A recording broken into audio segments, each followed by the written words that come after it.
అసలు మనం 2026లో ఉన్నామా లేదా 62 BCలో ఉన్నామా నాకు మాత్రం అర్థం కావట్లేదు. ఈ రోజు ఈ పేషెంట్ 5 months ప్రెగ్నెన్సీ 2 weeks నుంచి సివియర్ థై పెయిన్ అని నా దగ్గరకు వచ్చింది. అసలు ఎందుకు ఈ టైంలో థై పెయిన్ వస్తుంది అని చాలా మంది గైనకాలజిస్ట్, జనరల్ ఫిజిషియన్స్ అందరూ ఎవాల్యుయేట్ చేసి తిరిగి లాస్ట్కి నా దగ్గర వచ్చింది. హిస్టరీ అడిగితే తెలుసుకున్నది ఏంటంటే గ్రహణం రోజు వాళ్ళ మమ్మీ ఊరు నుంచి వచ్చి మరి ఒక కంటిన్యూస్ గా 5 hours వాటర్ లేకుండా, ఫుడ్ లేకుండా, కదలకుండా పడుకోబెట్టారంట. Does it make any sense? గ్రహణంకి ప్రెగ్నెన్సీకి ఏంటండి సంబంధం? ఈ కాలంలో కూడా ఇంకా అవి నమ్మితే ఏంటి? ఇంకా ఇలాంటివన్నీ నమ్ముతున్నామంటే still where are we? And ఎందుకు you are being educated, why do you follow అని అడిగినప్పుడు తను నాకు చెప్పిన ఆన్సర్ ఏంటంటే, పెద్దవాళ్ళు కదా మేడం, ఫీల్ అవుతారు, మళ్ళీ ఇంట్లో అందరు తిడతారు, మా అమ్మమ్మ గారు వాళ్ళందరూ ఇంకా పిల్లలు వినట్లేదని అనుకుంటారు అని చెప్పేసి ఇంకా వాళ్ళు తప్పనిసరి పెద్దల మాటలు వినాలి కదా అని చెప్పి విన్నాను మేడం అని అనింది. ఈరోజు చూడండి ఎంత సఫర్ అవుతుందో. బట్ ఇప్పుడు వెన్ సో మచ్ అడ్వాన్స్మెంట్స్ వచ్చాక స్టిల్ దానికి సైంటిఫిక్ రీజన్స్ తెలిసాక కూడా ఇంకా మనం బిలీవ్ చేసి ఫాలో అవుతున్నాం అనేది సమ్ అమౌంట్ ఆఫ్ ఫులిష్నెస్. ఇంకా విన్నారుగా డాక్టర్ కార్తికా రెడ్డి గారు మేడం గారు అద్భుతంగా మాట్లాడారు, అద్భుతంగా చెప్పారు. వారు ఏ మతమో నాకు అనవసరం, కానీ సత్యము ఒక ఎడ్యుకేటెడ్గా ఆ డాక్టర్ గారు చక్కగా మాట్లాడారు. వారి యొక్క వీడియోలు నేను చాలా చూస్తూ ఉంటాను. మంచి అవేర్నెస్ క్లాసులు, హెల్త్ పాయింట్స్, చాలా అద్భుతమైన విషయాలు డాక్టర్ గారు మేడం గారు చెప్తూ ఉంటారు. మీరు కూడా వినండి. మంచి మంచి ఆరోగ్య సలహాలు చక్కగా ఇస్తుంటారు డాక్టర్ గారు. అయితే వారు మాట్లాడినటువంటి ఈ మాట ఒక ఎడ్యుకేటెడ్గా మాట్లాడారు. నాకు తెలిసి చాలామంది ఎడ్యుకేటెడ్కి ఈ విషయాలు తెలుసు, కానీ సగం కంటే ఎక్కువ మందికి మన ఇండియాలో ఈ సత్యాలు తెలియదు. చంద్రగ్రహణానికి గర్భిణీ స్త్రీకి అసలు సంబంధం ఏంటి? ఆమె డాక్టర్ గారు చాలా బాగా చెప్పారు. ఇంత టెక్నాలజీ డెవలప్ అయ్యి, ఇంత ఎడ్యుకేషన్ బాగా అభివృద్ధి చెందినా కూడా ఇంకా ఇట్లాంటి అనుమానాలతో, ఆచారాలతో ఉంటారా అని వారు మాట్లాడినటువంటి మాట మొన్న నేను విని ఈ విషయమై చాలా విషయాలు చెప్పాలనుకున్నాను. ఇప్పుడు నేను చెప్తా చూడండి, మీకు గూజ్ బంప్స్, అసలు నింటిగులు నెక్కబడుస్తే సత్యము ట్రూత్ మాట్లాడుతున్నాం. నేను మాట్లాడిన తర్వాత ఈ సత్యాలు చెప్పిన తర్వాత ఫాలో అవ్వటం అవ్వకపోవటం అది మీ ఇష్టం. దేవుడు సృష్టించేసిన తర్వాత, చదువు బాగా డెవలప్ అయ్యి, టెక్నాలజీ బాగా డెవలప్ అయిన తర్వాత శాస్త్రవేత్తలు చాలా విషయాలు బయట తీసుకొచ్చారు. గత రోజుల్లో మన భారతదేశంలో ఇప్పటికీ కూడా చాలా పల్లెటూళ్ళలో కూడా నవగ్రహాలు అవి మనల్ని శాసిస్తాయి. మన నిత్య డైలీ మనం నివసించేటువంటి జీవితం మీద అవి ప్రభావితం చేస్తాయి. శనిగ్రహం ట్రాక్ తప్పింది, గురుడు లెఫ్ట్ వచ్చాడు, రైట్ వచ్చాడు, ఇట్లాంటివన్నీ చెప్పి మానవుల యొక్క మనుగడను జాతకాలు చూసేటువంటి వాళ్ళు అజమాయిషి చేస్తూ కమాండింగ్ చేస్తున్నారు. మీకు తెలుసా, మన భారతదేశంలో గ్రహాలతో వ్యాపారం చేసేవాళ్ళు సంవత్సరానికి 1000 కోట్ల వ్యాపారం మన భారతదేశంలో నడుస్తుందట.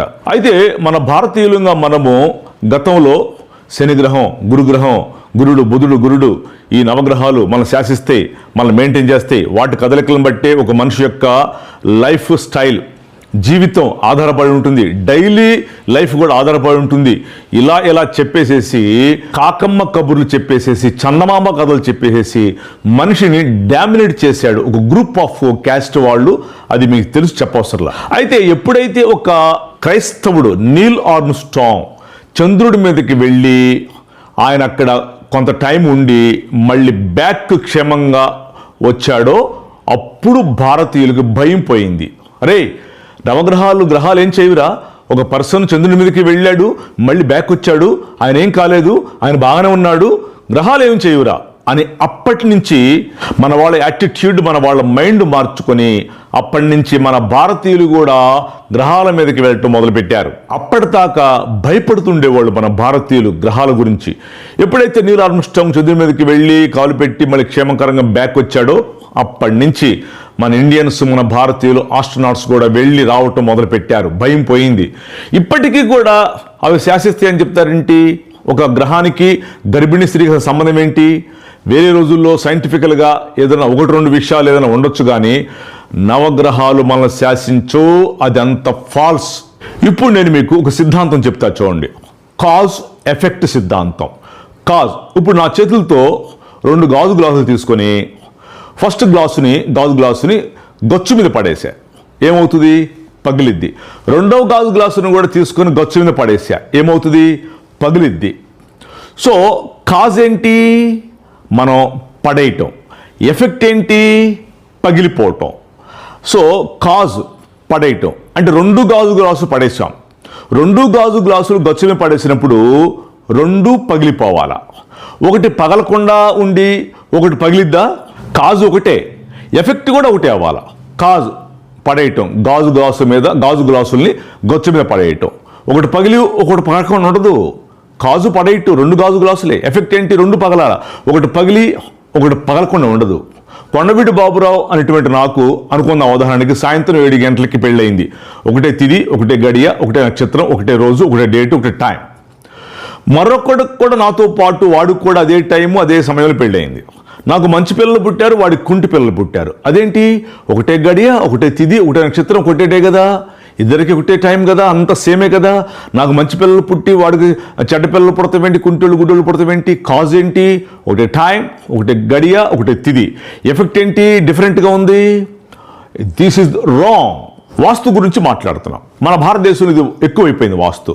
ఇప్పుడు ఈశాన్యం పల్లం ఉండాలి, నైరుతిన ఎత్తు ఉండాలంటారు. అసలు మన భారతదేశానికి వాస్తు లేదు. పల్లం ఉండాలి సైడ్న ఎత్తుంది హిమాలయ పర్వతాలు, ఎత్తుండాల సైడ్న బంగాళాఖాతం ఉంది, పల్లం ఉంది. మన భారతదేశం బాగలేదా? సూపర్గా ఉంది కదా. ఇవన్నీ ట్రాష్, నమ్మొద్దు. సత్యాన్నే మాట్లాడుతున్నాం ఇక్కడ, మతాన్ని ఏం బోధించట్లా. You must know the truth. ఇంకా చాలా మంది న్యూమరాలజీ ఫాలో అవుతుంటారు. 9వ నంబర్ కారు చాలా మంది కొంటుంటారు. మీకు తెలుసా అసలు 9వ నంబర్ కార్లు బోల్డ్ యాక్సిడెంట్ అయినాయి. అప్పుడేమంటావు మరి? సంఖ్యాబలము లేదు, తప్పు. సంఖ్యాశాస్త్రముతో మనిషి యొక్క మనుగడ డిపెండ్ అవ్వదు. నీ మెంటాలిటీ, నీ మనస, వాచ, కర్మ, నీ బాడీ, నీ మనస్సు, నీ యాటిట్యూడ్, నిన్ను నమ్మాలి. ఫస్ట్ నీ మీద నువ్వు ఆధారపడాలి. అప్పుడు ఈ మూఢనమ్మకాలన్నీ ఖచ్చితంగా పోతాయి. మన వాళ్ళు నిమ్మకాయలు, ఎండిమిర్చి ద్వారానికి కడుతూ ఉంటారు. అదేదో కట్టకపోతే అయిపోతాం అని చెప్తుంటారు. అది కాదు, దాంట్లో సైన్స్ ఉంది. మిరపకాయలు, నిమ్మకాయలు పెడితే యాంటీబయాటిక్ పురుగులు ఇవన్నీ రావు. పసుపు పుయ్యాలా? ఎండకున్నా పుయ్యిపోతే చాలా డేంజరు. కాదు, తప్పు. పసుపు యాంటీబయాటిక్, కడుపులోకి తీసుకోవచ్చు, అన్నిటికి పూసుకోవచ్చు. పగిలిన చోట యాంటీబయాటిక్ గాయాలు మాంతాయి. పసుపు అలా మనిషికి ఉపయోగపడుతుంది. నీళ్లు తాగు, వాటర్ తాగకపోతే చచ్చిపోతాడు మనిషి. అసలు వాటర్ లేకపోతే మనిషికి మనుగడ లేదు. వాటర్ చాలా మేలు చేస్తుంది కాబట్టి దేవుడు. అన్నం చాలా మేలు చేస్తుంది కాబట్టి దేవుడు. పసుపు చాలా మేలు చేస్తుంది కాబట్టి దేవుడు. ఎక్కడే మనిషి రాంగ్ ట్రాక్లోకి వెళ్ళాడు. ఇంగిత జ్ఞానంతో ఆలోచించాల. ఇవన్నీ సృష్టి, ఇప్పుడు చెప్పినవన్నీ సృష్టి. దీన్ని చేసిన వాడు ఒక ఆయన ఉన్నాడు, ఆయన్ని పూజించాల.